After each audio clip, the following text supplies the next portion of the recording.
बिस्मिल्लाहिर्रहमानिर्रहीम अस्सलाम वालेकुम। अल्लाह पाक की रहमत करम फजल और शुक्र के साथ आज की रेसिपी करते हैं जी शुरू। आज के इस वीडियो में हम बनाने जा रहे हैं पाइनएप्पल केक की रेसिपी, वो भी विदाउट ओवन। यानी अगर आपको बेकिंग का मसला है ना तो बहुत ही आसान है जी इसको बेक करना। इसको पतीले में बेक करेंगे, यानी ओवन के बगैर ये बेक होगा और इस तरह बहुत ही ज़बरदस्त केक रेडी हो जाएगा। इसको बनाने के लिए जो जो इंग्रेडिएंट चाहिए सबसे पहले आप वो नोट कर लें। 1 कप लेवल मैदा लिया है, 1 कप से थोड़ा सा कम कुकिंग ऑयल, 1 कप से थोड़ी सी कम पिसी हुई बारीक चीनी, 3 अदद अंडे, 1 teaspoon baking powder, 3 tablespoon cocoa powder और चंद कतरे वनीला एसेंस के। अब मैदा देख लें, अगर इससे ज़्यादा आप यूज़ करेंगे तो केक ख़राब हो जाएगा। और दूसरे नंबर पे ये जो अंडे हैं ना, ये रूम टेम्परेचर पे होने चाहिए, फ्रिज से निकाल के आपने यूज़ नहीं करने। केक बनाते वक्त इन टिप्स को आपने ज़रूर फॉलो करना है। अब चलते हैं जी नेक्स्ट स्टेप की तरफ। बिस्मिल्लाहिर्रहमानिर्रहीम। यहाँ पे बॉल ले लिया है, उसके अंदर रख लिया स्ट्रेनर, इसके अंदर ऐड करेंगे मैदा। बिस्मिल्लाहिर्रहमानिर्रहीम। और इसके अंदर जाएगा जी 1 teaspoon baking powder. Baking soda आपने ऐड नहीं करना, बेकिंग पाउडर इसके अंदर जाएगा और अच्छे से स्ट्रेन करना है ताकि ये दोनों अज़ा अच्छे से यकजान हो जाएं। अब आप चाहें तो वैसे ही इसके अंदर डाल के अच्छे से इसको मिक्स भी कर सकते हैं, लेकिन अगर आप छान लेंगे तो बहुत ही अच्छा इसका रिज़ल्ट आएगा और केक अच्छे से राइज होगा। यहाँ पे ले लिया है जी ब्लेंडर जग, इसमें ऐड करेंगे कुकिंग ऑयल। बिस्मिल्लाहिर्रहमानिर्रहीम। पिसी हुई चीनी। बिस्मिल्लाहिर्रहमानिर्रहीम। और इसके साथ जाएंगे जी 3 अदद अंडे। बिस्मिल्लाहिर्रहमानिर्रहीम। और इसके साथ वनीला एसेंस के चंद कतरे जो है ना इसके अंदर जाएंगे ताकि इन अंडों की स्मेल ना आए। बिस्मिल्लाहिर्रहमानिर्रहीम। अब ब्लेंडर जग को ऑन करते हैं। वीडियो के स्टार्ट में बताया था कि ये केक हम without oven, without electric beater और विदाउट बटर बनाएंगे। ओवन की जगह पे पतीला यूज़ करेंगे और इलेक्ट्रिक बीटर की जगह पे ये ब्लेंडर जग यूज़ किया है।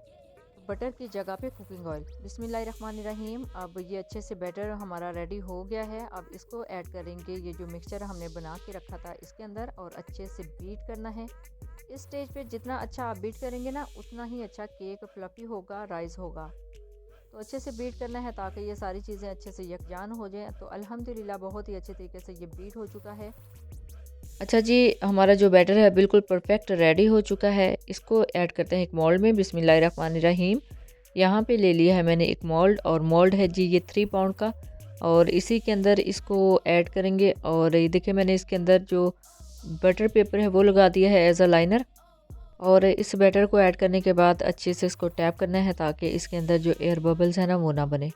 अल्हम्दुलिल्लाह बेक करने के लिए बिल्कुल रेडी हो चुका है। अब यहाँ पे मैंने स्टोव पे रख लिया है जी पतीला। पतीले के अंदर रखेंगे स्टैंड और इसको कवर कर देंगे। जस्ट 10 मिनट के लिए इसको प्री हीट करना है, यानी फ्लेम को ऑन कर देंगे ताकि ये पतीला अच्छे से गर्म हो जाए, यानी प्री हीट हो जाए। तो ये देखिए जी प्री हीट हो चुका है। इसके अंदर ऐड करते हैं मोल्ड। बिस्मिल्लाहिर्रहमानिर्रहीम।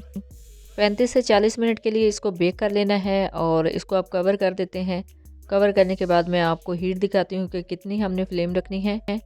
फर्स्ट 5 मिनट आपने तेज़ आंच पे इसको पकाना ताकि इसके अंदर हीट बन जाए, और उसके बाद दम वाली आंच पे कर देना बिल्कुल इतनी।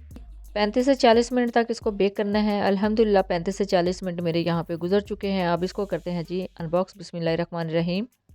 तो ये देखिए जी अल्हम्दुलिल्लाह बहुत ही ज़बरदस्त इसके ऊपर कलर आया है, और एक पिक ऐड करके इसको चेक कर लिया है ताकि ये पता चल सके कि अंदर से बिल्कुल बेक हो चुका है, पक चुका है। इसको करते हैं जी डिश आउट, यानी पतीले के अंदर से निकाल लिया है और अब रूम टेम्परेचर पे इसको ठंडा होने के लिए रख देना है।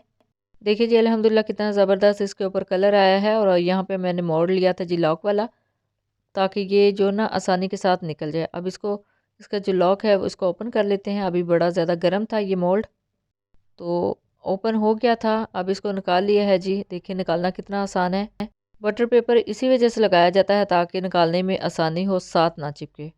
तो देखिए जी अल्हम्दुलिल्लाह स्पंज हमारा बिल्कुल रेडी हो चुका है। अब चलते हैं जी नेक्स्ट स्टेप पर। बिस्मिल्लाहिर्रहमानिर्रहीम।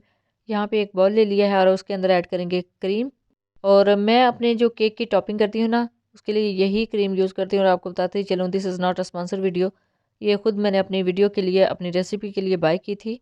और बीटर की मदद से इसको अच्छे से बीट कर लेंगे। तकरीबन 4 से 5 मिनट तक इसको बीट करना है ताकि ये इसकी जो क्वांटिटी है ना ये डबल हो जाए। तो 3 से 4 मिनट के बाद जब आप चेक करेंगे ना तो इसकी क्वांटिटी भी डबल हो चुकी है और इसके अंदर पीक्स भी बनना स्टार्ट हो गई हैं। तो अभी मज़ीद 2 से 3 मिनट और बीट करेंगे ताकि इसके अंदर अच्छे से पीक्स आएँ। ये देखें अल्हम्दुलिल्लाह बहुत ही अच्छे तरीके से इसके अंदर जो पीक्स हैं वो बनना स्टार्ट हो गई हैं। तो यहाँ पे 1 से 2 मिनट मैं और बीट कर लूँगी और बहुत ही अच्छे तरीके से ये देखें डबल नहीं बल्कि ट्रिपल क्वांटिटी में हो चुकी है क्रीम, जितनी मैंने इसके अंदर ऐड की थी। तो इसके अंदर अब अच्छे से पिक्स भी बनना स्टार्ट हो गए हैं, तो यहाँ पे हम करते हैं इसको स्टॉप, यानी बिल्कुल रेडी हो गई है।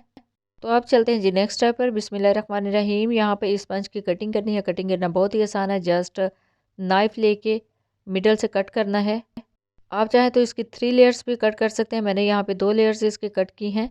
तो ये देखिए जी, बहुत ही आसानी के साथ ये कट हो चुका है। अब इसको ओपन करेंगे तो देखिए कितने ज़बरदस्त तरीके से ये राइज़ हुआ था और बहुत ही सॉफ्ट ये बना है। तो ये 2 पार्ट्स में मैंने डिवाइड कर लिया है और जो ऊपर वाली लेयर है ना, उसको थोड़ा-सा कट कर दिया था ऊपर से। तो ये देखिए जी, सारे इंग्रेडिएंट्स ऑलमोस्ट डन हो चुके हैं। पाइनएप्पल जिस शेप में चाहिए था उसी शेप में कट कर दिया है। पाइनएप्पल जूस है, क्रीम को बीट कर लिया है और ये स्पंज है। स्पंज को सॉक करना है। बिस्मिल्लाहिर्रहमानिर्रहीम। तो यहाँ पे ये जो पाइनएप्पल जूस है ना, इसी को मैं यूज़ कर रही हूँ। इस पाइनएप्पल जूस से ना इसका टेस्ट बहुत ही ज़बरदस्त आता है। तो अब ये जो कंप्लीटली जो हमारे पास स्पंज है, इसको इसके अंदर सोक करना है और एक लेयर लगा देंगे क्रीम की। बिस्मिल्लाहिर्रहमानिर्रहीम। यहाँ पे ना कुछ प्रॉब्लम भी फेस करनी पड़ सकती है इसको स्प्रेड करने में, तो मुझे भी थोड़ा लग रहा था, तो इसी वजह से मैंने यहाँ पे इसको आइसिंग बैग में ऐड करने के बाद नोज़ल की मदद से ऊपर स्प्रेड कर दिया है। तो देखिए, आइसिंग बैग में अगर आप ऐड कर लेंगे ना और नोज़ल के साथ इस तरह लगाएंगे तो बहुत ही आसान है ऊपर लगाना। तो बहुत ही आसानी के साथ ये स्प्रेड हो गई है जी हमारी क्रीम। अब इसको प्लेन करने की ज़रूरत नहीं है, जस्ट इसके ऊपर ही ऐड कर देंगे चंक्स। ये पाइनएप्पल चंक्स है, ये मैंने खुद कट किए हैं और इसके ऊपर ही लेयर लगा देंगे जी केक की। बिस्मिल्लाहिर्रहमानिर्रहीम। ये स्पंज जो एक साइड रखी हुई थी, उसको इस शेप में लगाइएगा ताकि ये भी अच्छे से सोक हो जाए। तो इसके ऊपर भी डाल देते हैं जी पाइनएप्पल जूस, ताकि ये अच्छे से सोक हो जाए। अब ये ऊपर वाली लेयर है, इसके ऊपर जो पाइनएप्पल है वो नहीं लगाएंगे, जस्ट क्रीम को स्प्रेड करना है अभी। तो देखिए, पाइपिंग बैग में ऐड करने के बाद कितने अच्छे तरीके से क्रीम जो है वो स्प्रेड हो जाती है, यानी इसको कैरी करना बहुत ही आसान होता है। तो अब सारे जो इसकी टॉपिंग है इसके ऊपर मैं लगा रही हूँ जी क्रीम। पाइपिंग बैग की मदद से क्रीम को स्प्रेड करना बहुत ही आसान होता है, इसी वजह से मैंने यहाँ पे piping bag with nozzle use किया है। और अब इसको ऊपर से प्लेन करना है। प्लेन करना भी बहुत ही आसान है। यहाँ पे मैंने स्पैचुला लिया है ताकि ये बहुत ही आसानी के साथ अच्छे से क्रीम जो है वो सेट हो जाए। अब साइड्स पे जो है क्रीम लगाई है और इसको भी सेट करना है। स्क्रैपल की मदद से आप कर सकते हैं, नाइफ़ की मदद से कर सकते हैं, it's up to you. Cream को अच्छे से सेट करने के बाद, स्प्रेड करने के बाद, मैंने यहाँ पे स्क्रैपल ले लिया है ताकि इसके साइड पे जो डिज़ाइन है वो नज़र आए। अब बड़ी स्टार नोज़ल ले ली है और जस्ट ड्रॉप्स लगाने हैं। बिस्मिल्लाहिर्रहमानिर्रहीम। अब यहाँ पे मैंने पाइनएप्पल भी लगाने थे, तो इसके लिए मुझे छोटे-छोटे से डॉट्स चाहिए थे, इसी वजह से जस्ट मैं डॉट्स लगा रही हूँ। और डॉट्स लगाने के बाद इसके मिडल में रख दिया है जी पाइनएप्पल। बिस्मिल्लाहिर्रहमानिर्रहीम। और इसके अंदर रख देंगे चेरी और साथ में ये जितने स्पेस खाली है इसके ऊपर फैला देंगे पाइनएप्पल के चंक्स। तो देखिए जी, अल्हम्दुलिल्लाह बहुत ही ज़बरदस्त हमारा जो केक है वो रेडी हो गया है। लेकिन अभी ये जो स्पेस है वो मुझे एक्स्ट्रा लग रही थी, तो इसके ऊपर भी मैं क्रीम के छोटे-छोटे से जो डॉट्स हैं वो लगाऊंगी। और आप अपनी मर्ज़ी के मुताबिक जो इसकी टॉपिंग है वो कर सकते हैं, लेकिन यहाँ पे मैंने टॉपिंग बहुत ही सिंपल वे में आपको करनी सिखाई है ताकि इसको आसानी के साथ आप घर में कर सकें। और इसके अंदर कोई भी फूड कलर ऐड नहीं किया, क्योंकि उससे इसका जो टेस्ट है ना वो थोड़ा सा चेंज हो जाता है। तो ये बेकरी स्टाइल पाइनएप्पल केक की रेसिपी है, यकीनन बहुत ही आसानी के साथ आपको समझ लग गई होगी। तो इजीली पहले आप स्पंज केक घर में रेडी कर सकते हैं, उसके बाद इस तरह का पाइनएप्पल केक जो है ना वो भी आप रेडी कर सकते हैं। तो बेकरी स्टाइल का केक घर में इजीली बनाने के लिए हमारी जो टिप्स एंड ट्रिक्स हैं उसको ज़रूर फॉलो कीजिएगा। और ये आप किसी भी इवेंट पे बना सकते हैं, किसी भी बर्थडे पार्टी पे बना सकते हैं, जब दिल चाहे आप बहुत ही आसानी के साथ घर में ही इस तरह का केक बेक करने के बाद उसको डेकोरेट करते हैं। जब भी करें अपना फीडबैक ज़रूर दीजिएगा, दुआओं में ज़रूर याद रखिएगा। अल्लाह हाफ़िज़।